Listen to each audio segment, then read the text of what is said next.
Did you ever wonder how people can be so inspired that they can lift us up in the moment they talk to us?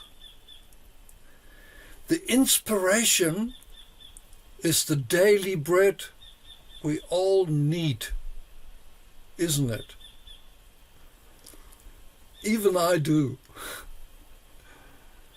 So I would like to tell you something about it. Namely, that we are conditioned in our thinking. We happen to repeat the thoughts we have been thinking over and over again. And the conditioning, of course, derives from way back when we were a baby. Of course, the first conditioning we received, we needed to navigate our future. And then we went to school. And the school taught us to which social class we belong and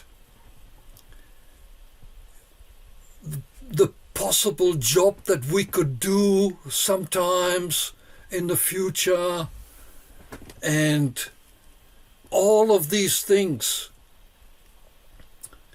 And they, by telling us, they added to our conditioning. And ever since, we've been thinking along those lines. You know, and every day we get up and we have this dicey feeling of not meeting the expectations that we have towards life. We feel kind of shadowed, kind of miserable, just slightly, you know, getting up in a bad mood. People aren't able to talk to us because we're still caught up in our own thinking. And then slowly but surely we wake up and we take our breakfast and we go on to work and so on, or to school or to study or whatever it is. What I mean to say is that we have to come to the realization of who and what we are. And by doing that, the whole perspective changes.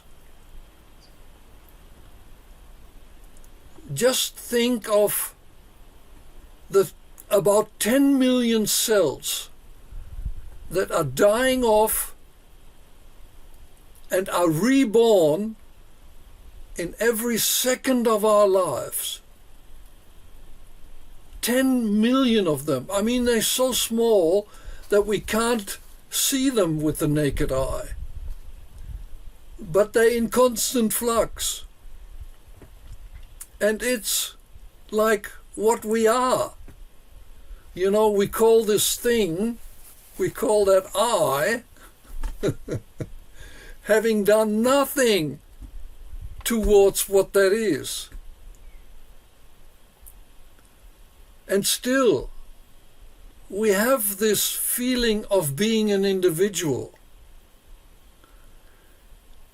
I just want to tell you that once we start to relate to the force that is creating this thing called I into the moment, once we start relating to that, we've got the key. We've got the key to doors we don't even know to exist. And once we open them, once we turn that key, we realize how wealthy we are before we even start making money. Of course, we need money to survive. Yes. But you got to discover that inner wealth first. And then you realize that you are wealthy already, and all the wealth in the world can come to you. You are ready to receive it. The only thing, and let me simplify it for this message, the only thing you have to do is either close your eyes and go into your inner silence. Ignore the thought that will pass your mind. It is always there. And it's a matter of repetition to realize that you can ignore it and that you can enter that inner silence that truly gives you peace and reveals who you are as a soul, as a traveling being. Either or you take a walk into nature. You have to do that for hours. It's said that the author, what was his name again? Mark Twain, took 3 hours of walk in nature every day. And it's precisely for that reason that he wanted to enter his inner space, his inner creativity, that which is really you. So do it.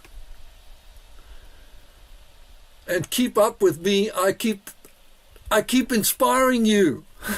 I hope I do. Okay, see you later.